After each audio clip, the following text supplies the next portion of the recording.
Buenas tardes a todos y todas. En esta oportunidad estamos con Elena Carrillo. ¿Cómo estás, Elena? Buenas tardes.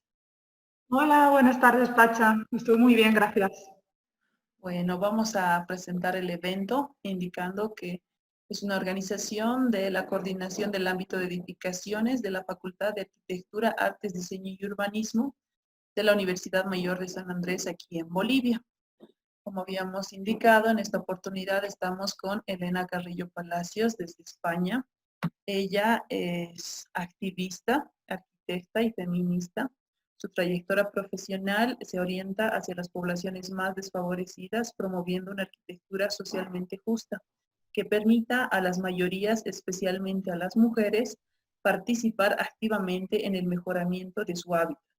Licenciada en la Universidad de Valencia, España, en 2012 y especializada en la construcción con tierra en la maestría de arquitectura de tierra en el laboratorio Crater en la Universidad de Grenoble en 2018, cofundadora de la Asociación Colectivo Son Popo de 2012 a 2016. Elena trabajó en Nicaragua acompañando procesos participativos liderados por mujeres para el mejoramiento de los espacios de trabajo doméstico mediante la construcción con tierra y otros materiales naturales.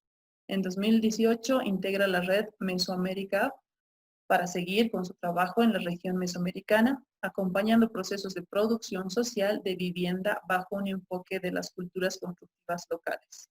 Y en 2019 integra también la red iberoamericana Proterra. Te doy la bienvenida, querida Elena, es un gusto tenerte con nosotros. Bueno, buenas tardes, Apache, buenas tardes a todos. Y antes de nada, agradecerte muchísimo, Pacha, por esta invitación y bueno, a todos por la gran acogida que veo que está teniendo la experiencia que hoy vengo a compartiros. Entonces, creo que lo que voy a hacer ahora es compartiros la pantalla para que podamos empezar con la presentación.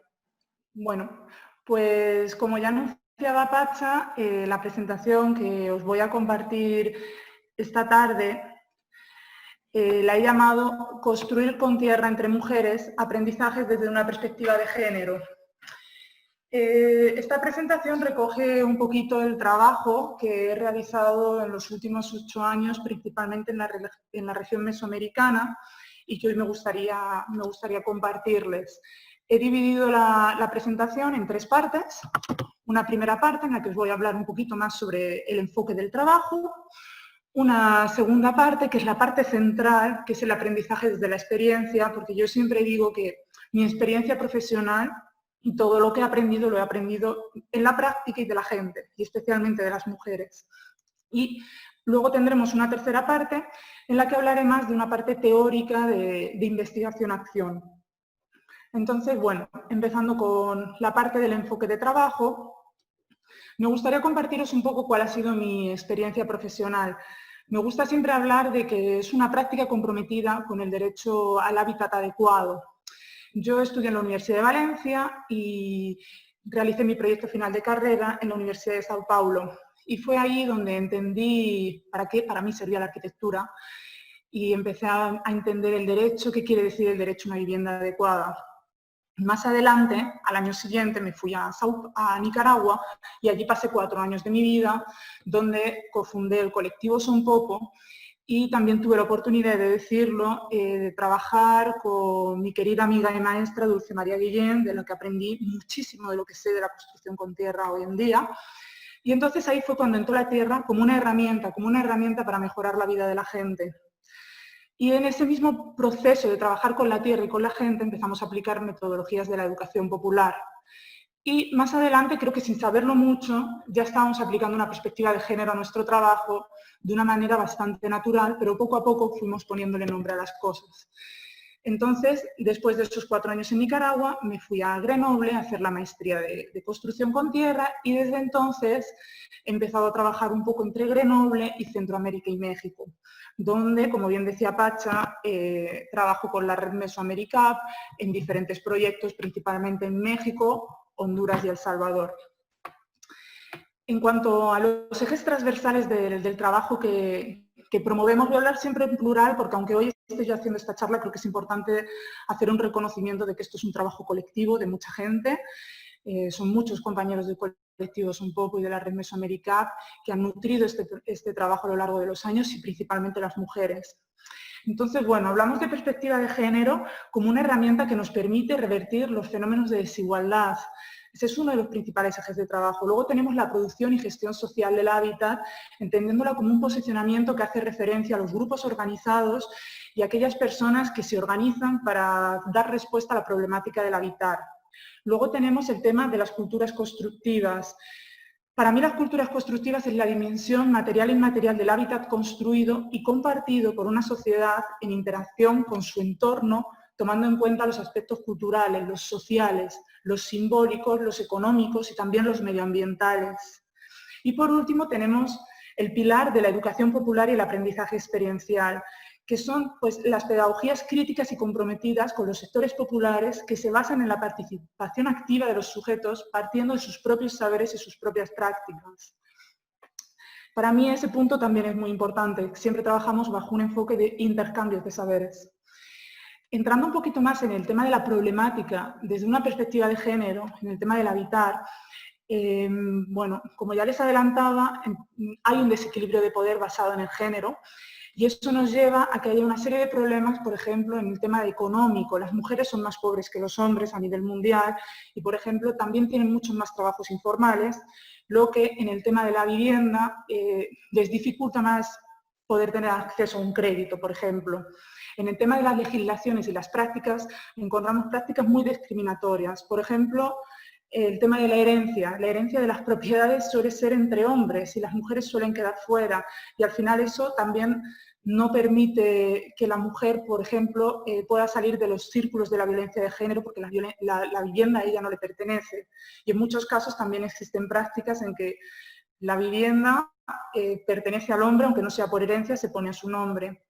En cuanto al tema de la violencia de género y violencia doméstica, para mí es importante hablar sobre esto porque creo que cuando hablamos de hábitat adecuado, en el sentido más amplio de la palabra, de vivir, si una mujer tiene miedo, sufre cualquier tipo de violencia, ya sea física, psicológica o sexual, ya no está ejerciendo plenamente el derecho de vivir, de habitar un lugar. Entonces creo que es muy importante y que nosotros también como profesionales tenemos que tener en cuenta este punto. Después tenemos el tema de las problemáticas de los asentamientos informales. ONU Mujeres nos viene alertando desde hace años que los asentamientos informales se están feminizando, que o bien hay más mujeres que hombres en los asentamientos informales, o bien el número de mujeres aumenta, lo que nos hace pensar que puede empezar a existir un éxodo rural que empieza a sexualizarse. Y por último, que yo creo que en la región mesoamericana es muy importante, y bueno, en toda Latinoamérica, la vulnerabilidad de las mujeres ante las catástrofes naturales. La ONU también nos alerta de que una mujer es 14 veces más vulnerable ante una catástrofe natural que un hombre. Por ejemplo, en el caso de los terremotos de México de 2017, 2/3 de las muertes fueron mujeres. Entonces yo creo que también nosotros como profesionales, yo me siento muy comprometida con este tema, que cuando hablamos de sismicidad, para mí tenemos que tener en cuenta todos estos problemas ante las catástrofes naturales que afectan más a las mujeres.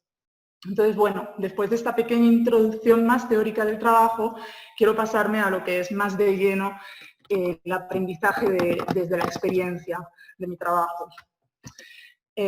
Bueno, me gusta siempre empezar por Nicaragua, porque creo que para entender qué pienso y quién soy a nivel profesional hoy es muy importante entender de dónde viene todo este proceso. Y a mí me gusta decir que en Nicaragua tuve una experiencia en el corazón del hogar. Estuve viviendo allá 4 años y trabajé principalmente en 3 zonas, en Granada, en Jinotega y en Matagalpa. En el proceso de Granada, cuando yo llegué, llegué a un proyecto en la comunidad de la Prusia en Granada, a un proyecto de viviendas sociales de concreto. Y lo que uno se encontraba era esto. Entonces, teníamos 10 viviendas construidas y teníamos que construir otras 10. Y junto con los que después serían mis compañeros de colectivos un poco, decidimos hacer un análisis del hábitat. Y en ese análisis decidimos mirar a lo que no se mira. Decidimos irnos a la parte de atrás de las casas y empezamos a ver que había un montón de problemas domésticos que no estábamos teniendo en cuenta en esos diseños que estábamos haciendo, como el tema de actividades cotidianas, actividades que afectan principalmente a las mujeres y a los niños. El tema, por ejemplo, de la evacuación de las aguas en una zona que hay muchísimo dengue, chikungunya y Zika, el tema de las cocinas también nos impactó mucho. Entonces empezamos a indagar más y entendimos que esos problemas que estábamos viendo de la cocina a fuego abierto es un problema a escala global. Y yo siempre aprovecho en todas las presentaciones para hablar de esto, porque el asesino de la cocina, es decir, el humo que las mujeres inhalan de realizar una actividad para garantizar la vida, que es el cocinar, causa más de 4 millones de muertes al año y es la cuarta causa de muerte a nivel mundial. Entonces me parece muy importante tener este dato para también poder entender la problemática y cómo cuando realizas un proyecto de mejoramiento de vivienda es algo a tener en cuenta. Y entonces, pues ahí, junto con mi compañero John de la Rica y con la maestra y amiga Dulce María Guillén, que nos apoyó muchísimo en este proceso, empezamos un proceso de aprendizaje y de deconstrucción. Yo hablo de deconstrucción porque yo llegué a construir casas y acabé construyendo fogones. Y no sabía nada de la tierra y ahí empecé a aprender de la gente y de Dulce, a trabajar con el adobe, a cómo funcionaba una hornilla, y entendimos que estas mujeres que ahora tenían esas hornillas en el suelo, sus madres y sus abuelas habían tenido unas hornillas de tierra muchísimo mejores, pero que ahora al estar ellas en estas viviendas o al haberse ido de las zonas rurales habían perdido estas prácticas. Entonces fue un proceso muy interesante que a mí me gusta siempre decir que es una arquitectura mínima de un amplio efecto social. En este proceso yo aprendí la importancia del diseño participativo, la importancia del escuchar y también entendí que nosotros nos focalizamos mucho en trabajar con mujeres y luego cuando llegábamos a hacer las construcciones de las viviendas, que les dábamos apoyo, de repente ellas estaban solas haciendo las cocinas y no tenían apoyo de sus maridos. Entonces ahí entendimos también que tal vez teníamos que darle un enfoque más familiar y tener en cuenta a otros miembros de las familias para que ellas no se quedasen solas. Y en este proceso realizamos un pequeño documental que se llama Cocineras, que lo podéis encontrar en Vimeo. Entonces, bueno, después de este año que pasamos en la Prusia, en Granada, nos fuimos hacia el norte del país. Y aquí empezamos a trabajar en Jinotega y en Matagalpa. Jinotega, en el corredor seco nicaragüense, que es un territorio rural y aislado en el que se conserva una forma de vida muy tradicional y en el que la mayor parte de las construcciones eran de tierra, igual que en el norte del país. Entonces, por hacer un repaso muy rápido, en tema de culturas constructivas en Nicaragua encontramos el adobe colonial en ciudades como Granada y León y luego tenemos un adobe popular que encontramos más en las zonas rurales. Y la otra técnica constructiva que se encuentra en el país es el taquezal y el henchido, es el bajareque. Esta técnica constructiva se encuentra sobre todo en las zonas como ya cuando empiezan a ser más húmedas. Y cuando a este enfoque de las culturas constructivas lo miramos bajo una perspectiva de género, entendemos que la cocina es una desvalorización materializada. Nos damos cuenta de que da igual del material que sea la casa, la cocina siempre va a estar en otro estatus. Cuando tradicionalmente no era así. Entonces vemos la casa de concreto, la cocina de láminas, cocinas de láminas. Es un paramientras que dura toda la vida en un espacio que la mujer pasa muchísimo tiempo. Incluso en las construcciones de tierra vemos que la casa está bien enjarrada, bien repellada y la cocina no. Entonces ya desde fuera uno puede saber dónde está la cocina. Pero sin embargo, la hornilla es un elemento central de la vida rural. Toda casa en el campo que tenga una hornilla apagada es un símbolo de que algo malo está pasando. Realmente el fogón tiene que estar encendido y tiene que garantizar el café, la comida, es el punto de encuentro.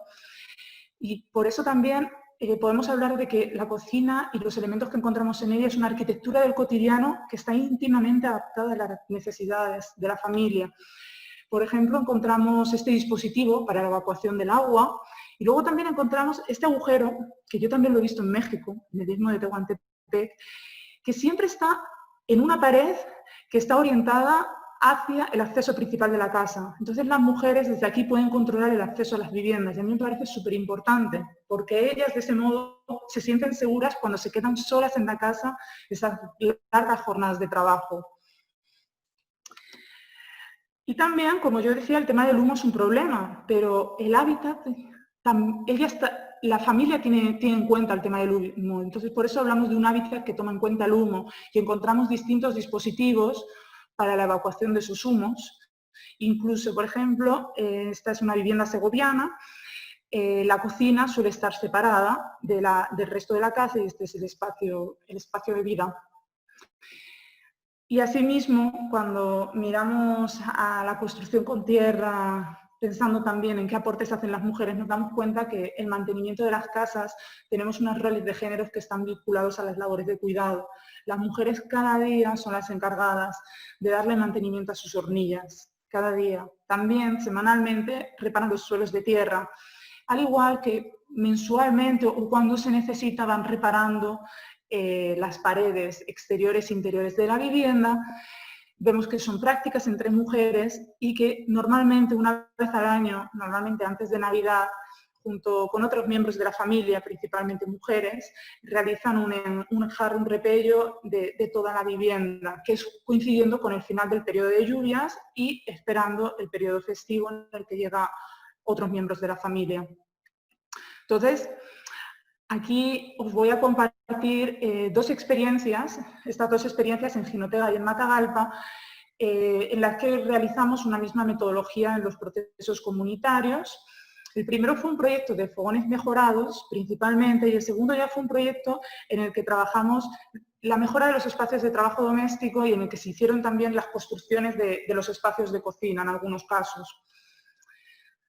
Siempre empezamos por una etapa de diagnóstico y de sensibilización mutua, porque creo que el tema de las sensibilizaciones viene de los dos lados, y realizamos una mirada muy fuerte sobre las prácticas de cocina, entender cómo se dan esos ritmos, cuál es la carga de trabajo al día, qué es lo que necesitan, pero al mismo tiempo también realizamos un análisis colectivo de la arquitectura vernácula.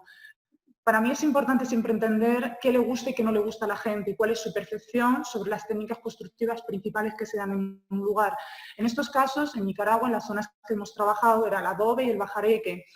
Y entonces, en ese sentido, entendíamos que el adobe parece que de alguna manera representa más la modernidad, pero sin embargo el bajareque son técnicas más rápidas, que llevan menos trabajo, pero sin embargo con la deforestación conseguir la madera es más difícil. Y también tienen la percepción de que son técnicas como más antiguas. Entonces todo esto te da una serie de insumos para saber cómo tienes que abordar la etapa de diseño participativo. Entonces, en el tema del diseño participativo de los fogones mejorados, a mí me gusta hablar de un equilibrio entre la tradición y la innovación. Es decir, tenemos unos principios de una combustión eficiente que podemos tener un fogón que sea un Ferrari, pero realmente lo que queremos es que la gente, las mujeres lo utilicen. Entonces yo creo que hay que trabajar con fogones a la medida y hacer un equilibrio, una negociación de que se entiendan cuáles son esos principios, pero al mismo tiempo que respondan a sus necesidades y a su cultura y a sus costumbres, porque es una actividad que realizamos todos los días. En ese mismo sentido, en el diseño de las cocinas, los espacios de cocina, tanto con adobe como con bajareque, seguíamos ese mismo principio de hablar de las cocinas soñadas a las cocinas diseñadas. Trabajar con el adobe mejorado de 40×40 implica una serie de restricciones técnicas que las familias tienen que entender que estamos en zonas sísmicas y por qué se construye así, porque al final también es mucho más trabajo que estás pidiendo a la familia cuando construís unos adobes, que cada adobe se lleva un balde de tierra. Y lo mismo con el taquetzal, ¿no? Entender pues, una serie de principios que se adaptan mejor y que hacen la vivienda más segura. Cuando pasamos ya a la etapa de la formación a la autoconstrucción, a mí me gusta mucho hablar de un refuerzo de las capacidades constructivas, porque como decía, todo esto para mí consiste en un intercambio. Entonces, estamos hablando de que la gente ya tiene unos saberes y tú, como mediador, llegas a técnico a intercambiar con ellos. Entonces, en esos intercambios en los que todos aprendemos, nos apoyamos mucho siempre en maquetas que funcionan con códigos de colores para que ellas también puedan entender. Y bueno, y también pues el tema de tener la paciencia y tomarte el tiempo de poder explicar bien cómo funciona cada herramienta, porque de repente a veces ellas no están tan acostumbradas al uso de herramientas o cuando también están sus maridos en el proceso hay que ir equilibrando, ¿no? Para que ellas también se sientan seguras de poder utilizarlas. Y por eso a mí me gusta hablar de intercambios de saberes que nos permiten dinamizar los roles de género. En los procesos que son mixtos, a mi parecer un proceso mixto es mucho más complejo que un proceso no mixto. Dependiendo del contexto en el que trabajes, yo siempre soy partidaria de que el grupo será mixto o no en dependencia del contexto en el que estés y los requerimientos que se den en la comunidad en la que estás trabajando. Yo creo que no me siento en la potestad de decidir eso, me puedo sentir en la capacidad de aconsejar, pero no de decidir. Entonces, en este proceso que se trabajó con una cooperativa durante 1 año y medio, fueron 18 meses de trabajo que da tiempo a crear unos vínculos, intentamos como poder realizar un intercambio entre los saberes constructivos más técnicos y de cómo se construye con adobe, cómo se levantan los muros de mampostería con los constructores, y que eran los maridos de estas mujeres, y las mujeres que tenían muchos más aportes en la parte de los acabados y de los fogones. Ahí también, por ejemplo, nos surgía el problema del sistema métrico, que las mujeres muchas veces nos decían que no sabían medir, pero sí que usan la cinta métrica para coser, entonces decidimos en todo el proceso cambiar las cintas métricas por cintas de costura, también para entender que es un mismo sistema métrico, pero diferente la herramienta, y eso las bloqueaba, ¿no?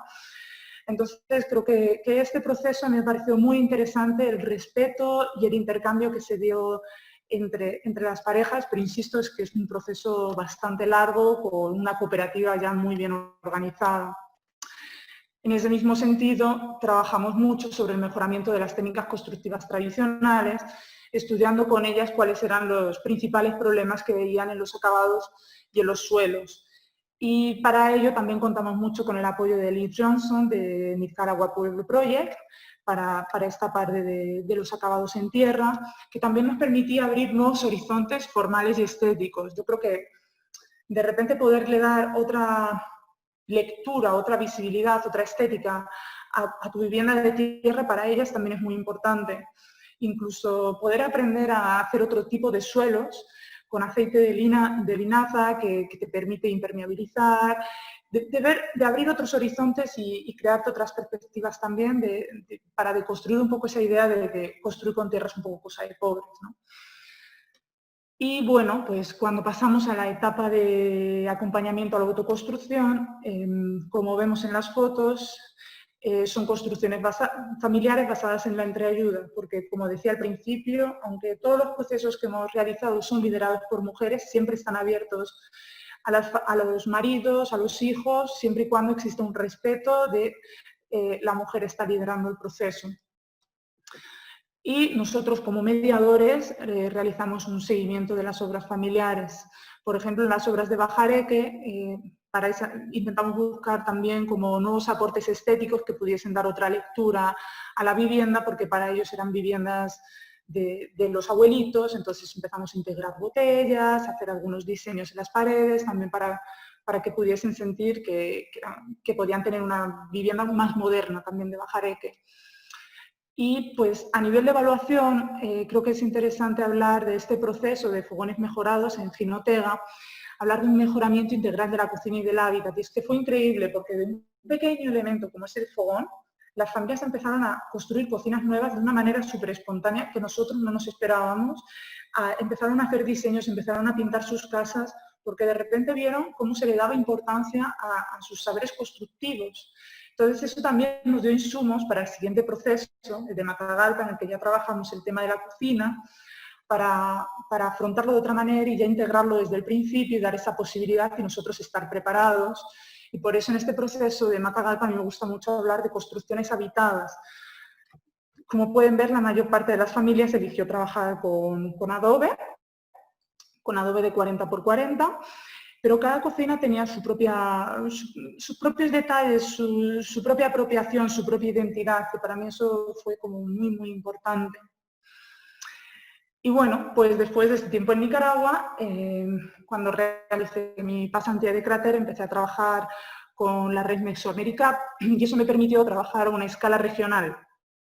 La red Mesoamérica es una red constituida de 37 organizaciones, instituciones y profesionales que se encuentran en México, Guatemala, Honduras, El Salvador, Nicaragua y Costa Rica. CAP en maya quiere decir tierra y bueno, pues como su propio nombre indica, la red Mesoamérica trabaja por el derecho al rescate de la arquitectura de tierra, las culturas constructivas originarias, bajo un enfoque de la producción social del hábitat y de la vivienda sustentable.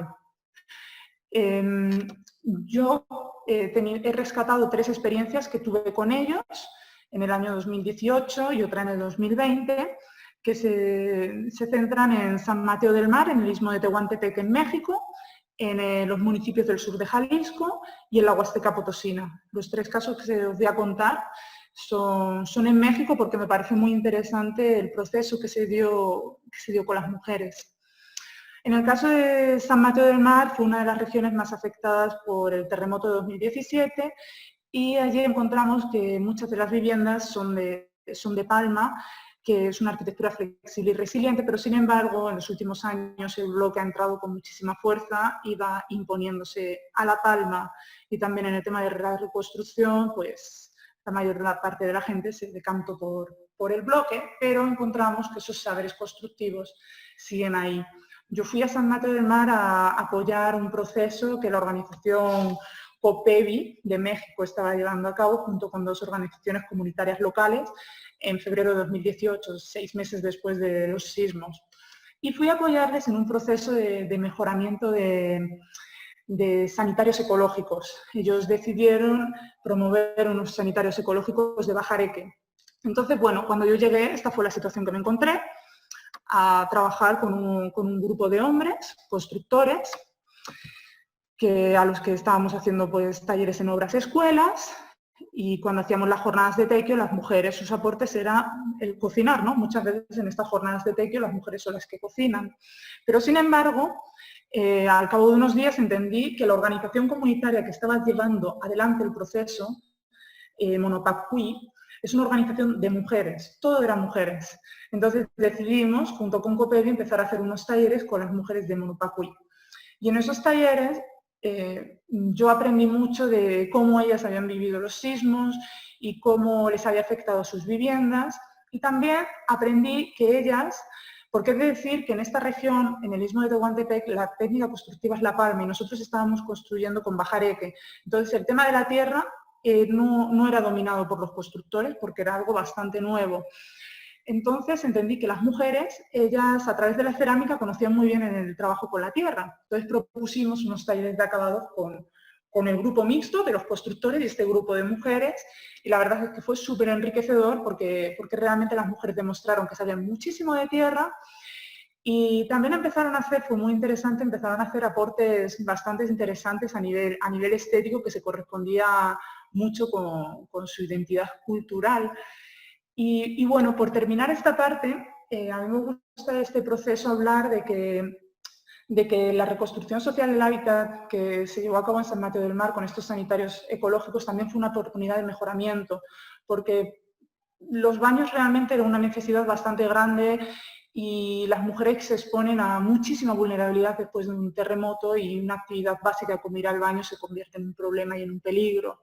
Pero al mismo tiempo, estos baños, por el otro lado, integraban unas duchas, un lugar para bañarte y para cambiarte, y eso para ellas era muy importante, poder contar con un espacio de intimidad en la vivienda, que suelen ser abiertas, en el que poder cambiarse. Entonces creo que es un ejemplo muy bueno de cómo la reconstrucción se puede convertir en una oportunidad de mejora.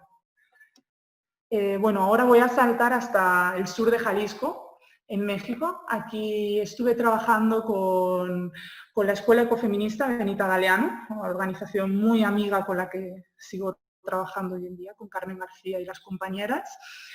Y bueno, aquí la técnica constructiva es el adobe, como podemos ver, existe el adobe colonial y también el adobe más rural, y también, bueno, nuevas construcciones que se hacen un poco mixtas entre adobe, block y así, pero encontramos también que hay unos saberes constructivos tradicionales bastante vigentes, ¿no? Hay adoberos todavía y mujeres que siguen enjarrando sus casas.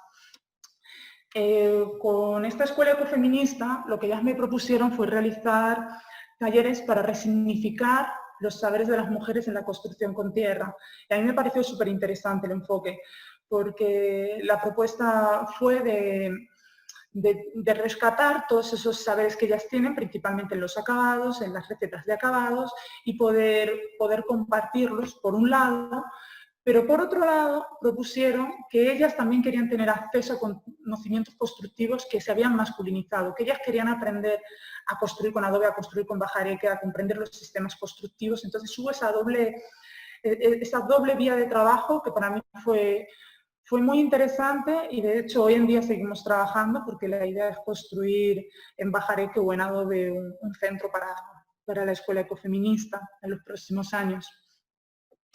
Y luego pues paso a la Huasteca Potosina, el lugar en el que sigo trabajando hoy en día, junto con la organización TIALI, con Carmen y Sara Ramos, dos compañeras y buenas amigas. Y aquí yo estoy enamorada de esta región de México, tengo que decirlo. Encontramos unas técnicas constructivas muy ricas, una escultura que a mí también me recuerda mucho a mi querida Centroamérica, y la vivienda TENEC es una cultura constructiva viva, es una técnica constructiva de madera y de fibra, en la que en muchas ocasiones también encontramos enjarres de tierra por dentro o por fuera, o a veces en los dos lados, pero sin embargo que se están deteriorando. Entonces aquí lo que hicimos fue trabajar con un grupo de mujeres náhuatl y con un grupo de mujeres TENEC. El grupo náhuatl, como ven, era un grupo mixto, principalmente de mujeres, pero es un grupo mixto en el que trabajamos en una valorización de las culturas constructivas locales y para ello trabajamos, por un lado, en el tema de la comprensión de la tierra como material de construcción, apoyándonos en la maleta pedagógica Elementej, y al mismo tiempo empezamos a trabajar el tema del mejoramiento de los enjarres, de los repellos. Por otro lado, con las mujeres TENEC, en Cuyuctujup, trabajamos el tema del mejoramiento del hábitat de tierra. Aquí era un grupo no mixto de mujeres artesanas con las que estuvimos trabajando durante unas semanas para hacer un mejoramiento de los acabados de tierra, porque ellas tenían ciertos problemas de adherencia y en fin, nos propusieron hacer ese trabajo para también conocer otras posibilidades, experimentar, y también fue interesante porque aunque ellas tradicionalmente lo realizan con la mano, pidieron utilizar las herramientas, entonces pues se hizo.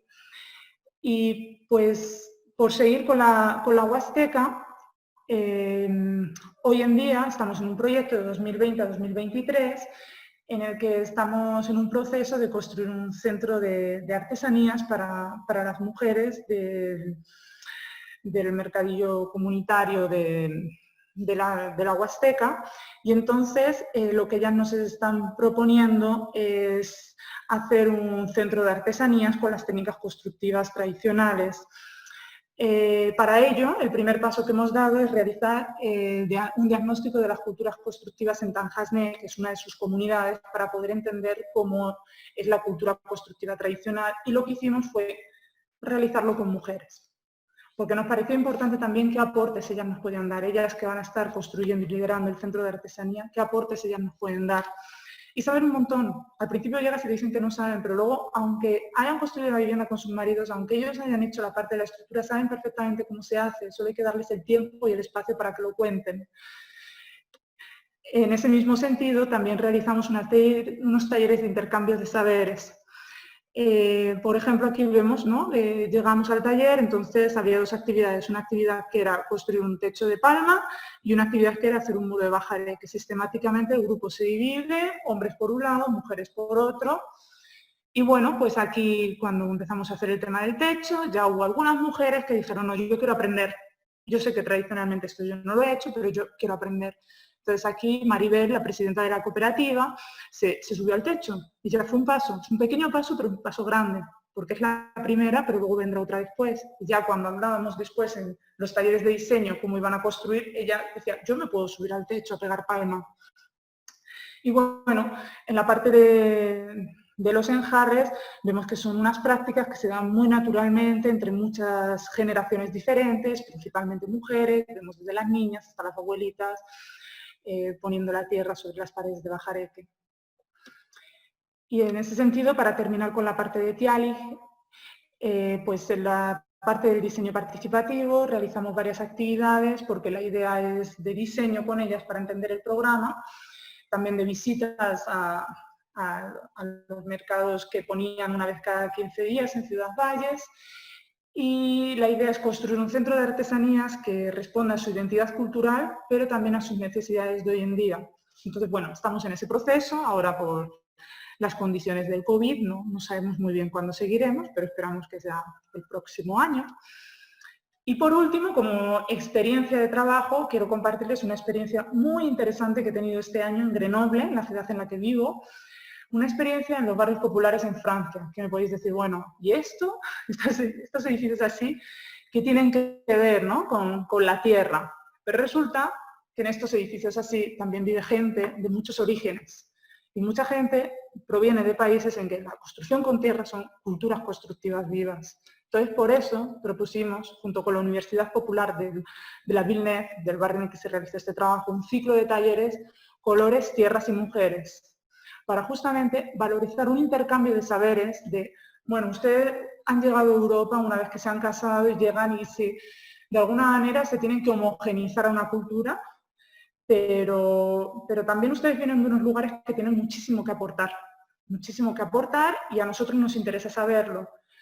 No porque aquí la construcción con tierra en Europa ahora mismo esté tomándose de una manera mucho más industrializada y unas líneas de una manera mucho más moderna y minimalista, ustedes tienen que hacerlo de la misma manera. A nosotros nos interesa aprender de ustedes, de su manera tradicional. Entonces, por eso les interesó el trabajo conmigo, les interesó ese enfoque que tenemos en el trabajo de valorizar las contribuciones de las mujeres en las culturas constructivas. Entonces, proponíamos un intercambio de saberes multicultural. Principalmente el grupo de mujeres con el que trabajamos venían del Magreb, del norte de África, de Marruecos, Túnez, Argelia y algunas de África del Oeste. Entonces, estos talleres nos permitieron realizar unos talleres de acabados en unos paneles. Al principio estaba previsto hacerlo en un muro interior, pero decidimos hacerlo en el exterior para poder adaptarnos a la nueva normalidad que nos hablan por aquí en Europa. Y empezamos el ciclo con un taller de experimentación de acabados. He de decir que el grupo era un grupo no mixto, de mujeres, muchas de ellas de origen árabe, de una clase social baja, y todo eso hace que tengan discriminaciones múltiples, ¿no? Entonces, por eso a mí me gusta también hablar de que es una perspectiva de género interseccional, porque estamos cruzando una discriminación de género con una discriminación de raza, con una discriminación de religión, con una discriminación de clase social. Y eso realmente es una bomba, porque trabajar con ellas fue crear un espacio en el que ellas se sintiesen bien, en el que ellas pudiesen expresarse, en el que ellas, después de 3 meses de estar encerradas en sus casas, que fue muy duro, pudiesen volver a compartir, y por eso decidimos hacer los talleres, tomando medidas de seguridad, pero hacerlos al aire libre, con los requerimientos que nos exigían, y que hubiese un espacio para compartir entre mujeres, pero con mujeres de grupos sociales muy específicos, porque nunca hay actividades para ellas. Y realmente fue muy interesante. Vimos cómo hicimos unos talleres sobre los paneles hacer tierra aligerada. Después trabajamos el tema de los acabados, que ya ese tema sí que lo conocían más. Y luego hicimos unos talleres para el tema de las pinturas. Y para mí ver estos resultados es como ver también como otra manera estética de entender las cosas. Yo estoy muy acostumbrada en América Latina que sean muchos colores, como cosas muy explosivas, y de repente ver como este tipo de diseños, yo decía, bueno, estamos cumpliendo el objetivo de los talleres, porque esto a ellas las representa, ¿no? Ya decían, esto es que es muy marroquí, es muy árabe, y efectivamente lo es. Entonces, bueno, ahora estamos viendo para poder seguir trabajando los próximos meses, para poder seguir formando el grupo y poder hacer este tipo de acabados ya en muros interiores, en espacios asociativos del barrio. Y bueno, pues para ir a la última parte de la presentación, el tema de la investigación-acción, pues me gustaría compartiros el tema de que yo trabajé en la tesina de la formación de la maestría de Crater, que es contribución de las mujeres a las culturas constructivas, perspectivas por una inclusión igualitaria en la producción social del hábitat. Esto es un tema que yo ya había trabajado mucho y que decidí seguir trabajándolo en Francia cuando me preguntaron qué tema de tesina quería hacer. Y bueno, también fue un reto bastante grande porque no había mucha investigación sobre esto, entonces bueno, yo me lancé a ello y creo que conseguí unos buenos resultados, pero a mí había una cosa que me chillaba en la cabeza un poco y era que había pasado 5 años trabajando en Latinoamérica y de repente había producido un documento así en francés, con un lenguaje para arquitectos. Entonces era como, no, esto tiene que tener una retribución para las comunidades. Entonces, por eso, junto con el apoyo de Miserior y la Fundación Imposé, realizamos 2 publicaciones, una que retribuía a Nicaragua y otra a México, porque también me parece que es muy importante poder adaptar a otro lenguaje y poder hacer una retribución a la gente de sus contribuciones a ese trabajo tan rico y tan interesante que yo había aprendido de ellos, de ellas especialmente. Y bueno, pues deciros que esta investigación-acción se suma al pensamiento ecofeminista y que también espera contribuir a la lucha por los derechos de las mujeres y al cuidado de la naturaleza. Ahora me voy a centrar un poco en una lectura de las culturas constructivas en la región mesoamericana. Entonces, a mí me gusta hablar de mujeres constructoras, porque las mujeres también somos constructoras. Identifico 5 temáticas en las que ellas aportan mucho. Por un lado está la arquitectura doméstica, es decir, todos los elementos como los fogones, las hornillas, del cotidiano, que son las mujeres quienes los construyen, tradicionalmente en tierra además. Por otro lado tenemos el mantenimiento de las viviendas, que como bien decía antes, son tradicionalmente las mujeres las que se han encargado de hacer el mantenimiento diario, mensual, anual de una vivienda de tierra. También tenemos una serie de trabajos decorativos que también se dan en esta región, que tal vez son menos llamativos que a los que podemos encontrar en África, pero también están ahí y merecen ser valorizados y merece entender que cuando una vivienda se divide en 2 y tenemos una parte de un zócalo abajo de un color más oscuro y arriba un color más claro, hay una inteligencia constructiva detrás, el color oscuro está abajo, para cuando haya que repararlo, porque se va a dañar más la parte de abajo, solo haya que reparar la mitad del muro. Hay mucha inteligencia detrás de eso, entonces yo creo que merece la pena reconocerlo. Y luego, bueno, hay una serie de trabajos de apoyo que yo creo que también es interesante visibilizarlos, porque cuando se hace una obra, la mujer es la que está ahí para garantizar el agua, para garantizar la comida, si se necesita electricidad la que la garantiza, si hay que limpiar el espacio lo limpia ella. Y creo que todos esos trabajos es muy importante visibilizarlos, porque si esos trabajos no existen, la obra no se da. Y eso hay que estar claros. Y por último, yo hablo de trabajos secundarios, no porque sean menos importantes, sino porque así los percibe la sociedad, porque para mí son trabajos complementarios en realidad, pero socialmente están vistos como trabajos secundarios. Y ahí también, pues, el trabajo de Pacha, cuando hablaba de paridad y todo eso, creo que me llamaba mucho y me decía mucho también por ese tema, ¿no? Porque también ha tenido la sensibilidad de mirar hacia todo eso. Y en esos trabajos vemos que, por ejemplo, si bien es el hombre el que construye una estructura de bajareque, la mujer es la que luego realiza el relleno de tierra. Y eso hay que reconocerlo, no hay que decir que es solo el hombre que está construyendo, porque la mujer está haciendo una parte importantísima del trabajo. Lo mismo con el adobe, el hombre hace la mezcla, la mujer saca el adobe, pues la mujer está contribuyendo, o la mujer está recogiendo las fibras, está contribuyendo. Entonces yo creo que aunque socialmente igual esos trabajos se ven como trabajos secundarios, en realidad son trabajos muy importantes que ponen por igual al hombre y la mujer y hay que reconocerlos. Y por último, pues para compartiros un poco unos aportes de las culturas constructivas bajo una perspectiva de género, yo veo que el cuidado de la casa es una construcción de género que se refleja en la arquitectura vernácula. La mujer, de la misma manera que cuida de la familia, cuida de la casa. Esas prácticas que se realizan muchas veces entre mujeres son prácticas colaborativas. Y yo creo que hoy en día hablar de la colaboración, la cooperación, la entreayuda, el tequio es muy importante porque son cosas que se están perdiendo y que realmente dan resiliencia a los pueblos y autonomía y muchísimos valores que yo envidio, ¿no? Envidio mucho de Latinoamérica porque aquí en Europa eso está más que perdido. En ese mismo sentido tenemos prácticas colaborativas, vienen prácticas periódicas que se transmiten entre generaciones. Muchas de estas prácticas se transmiten de abuelas a hijas y a nietas. Y ahí se da una magia que para mí es muy importante que se siga manteniendo, que se estudie, que se visibilice. Porque cuando una mujer se casa y va a construirse su hornilla en su nueva casa, vienen su abuela, su madre y ella construyéndola, y eso a mí me parece súper importante porque aparte de que se fortalecen unos lazos, también permite que se generen unas dinámicas entre mujeres que te permiten también expresarte de otra manera, te permiten empoderarte también de alguna manera. Entonces, por eso, cuando hoy en día vemos que son prácticas en uso y son saberes en riesgo de perderse, creo que estamos en un momento muy importante en el que esa cadena de transmisión milenaria está a punto de perderse. Yo veo, por ejemplo, que en Nicaragua se sigue dando, pero yo cuando voy a México y veo ya que las abuelitas ya no están o las madres ya no transmiten a sus hijas esos saberes, digo, bueno, aquí nosotros también qué podemos hacer, ¿no? Porque son saberes que están en riesgo de perderse, son saberes milenarios entre mujeres que tenemos que encontrar entre todos unas estrategias para que no se pierdan. También porque todos esos saberes populares están llenos de ciencia. Yo cuando veo a las mujeres usar la ceniza con la baba de nopal, con el agua del nixtamal, eso son reacciones químicas. Eso da una cierta resistencia al agua, da unas ciertas propiedades a los acabados que tienen, hay ciencia detrás. Y yo creo que ellas merecen que ese trabajo sea reconocido como ciencia y que son aportes de ellas a las culturas constructivas.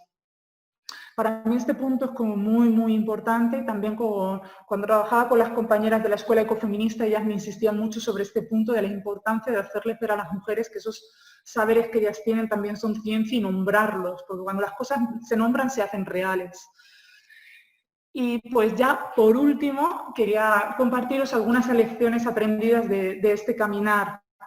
A mí me gusta hablar de pautas para agudizar la mirada y mantenernos alerta ante ciertas dificultades que nos encontramos por el camino. No son recetas. Yo creo que cada contexto y cada proceso tiene su propia manera de caminar, pero que hay ciertas pistas que nos pueden ayudar.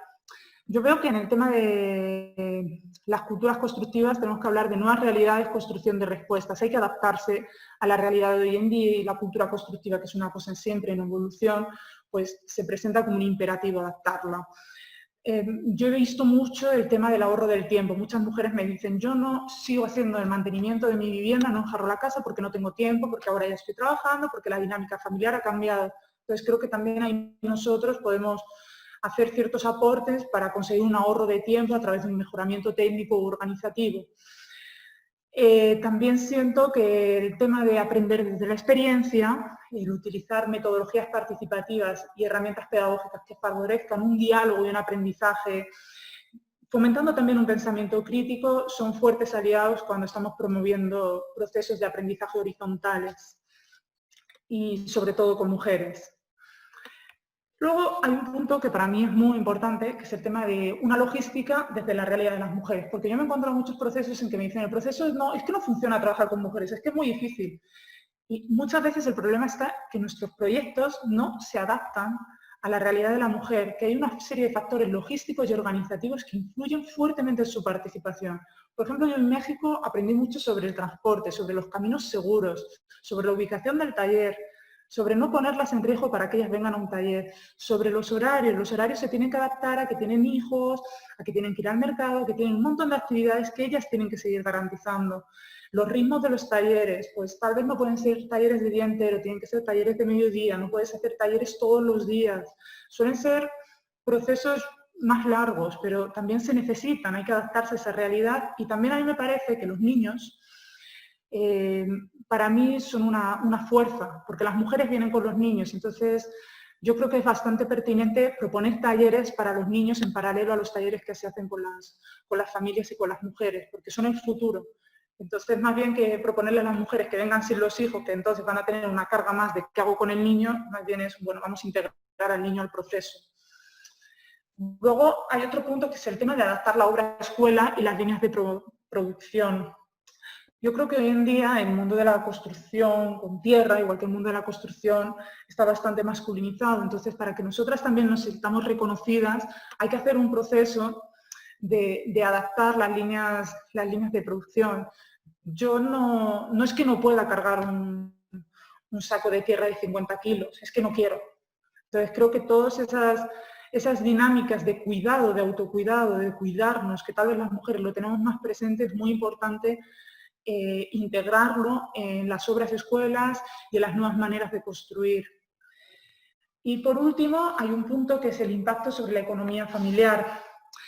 La formación en la construcción con tierra puede ser también un empleo formal para las mujeres, pero sin embargo, aquí hay un punto en el que la integración de la mujer en el mundo de la construcción es todavía un desafío. Yo creo que ahí tenemos las compañeras de Bolivia, de ASOMUC, que nos están dando muchas pautas a todas de cómo hay que hacerlo y que nos están diciendo que no es solo una cuestión de formarte en construcción, sino que también hay que trabajar sobre el conocimiento de tus derechos, en la autoestima y las capacidades de liderazgo para que realmente todo esto te permita poder tener unas oportunidades en el empleo del mercado con la construcción. Y pues para terminar, me gusta terminar con una frase de Eduardo Galeano que es mirar a lo que no se mira, pero que merece ser mirado. Muchísimas gracias.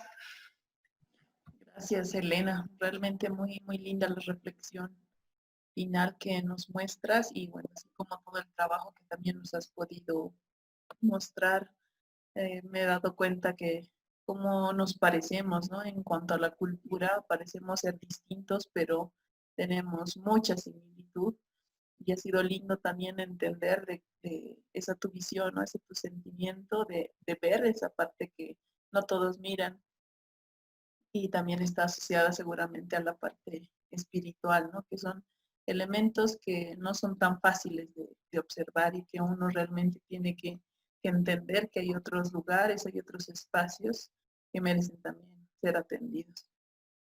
Bueno, te agradezco nuevamente, querida Elena, simplemente invitarte a que podamos responder las preguntas que van a llegar. Y ahorita vamos a dejar un enlace para que todos se puedan unir y así hacer las consultas, ¿no? O preguntas que vayan surgiendo sobre lo que nos has podido compartir. Muchas gracias, Elena. Bueno, pues muchísimas gracias a ti, Apacha, por la invitación. Yo desde cuando vi tu primera presentación, sí, sentí que había muchas similitudes entre tu trabajo y el nuestro y por eso realmente estoy muy contenta de esta invitación y ojalá podamos trabajar juntas en un futuro. Gracias. Bueno, gracias, Elena. Los esperamos en el enlace que vamos a mandar.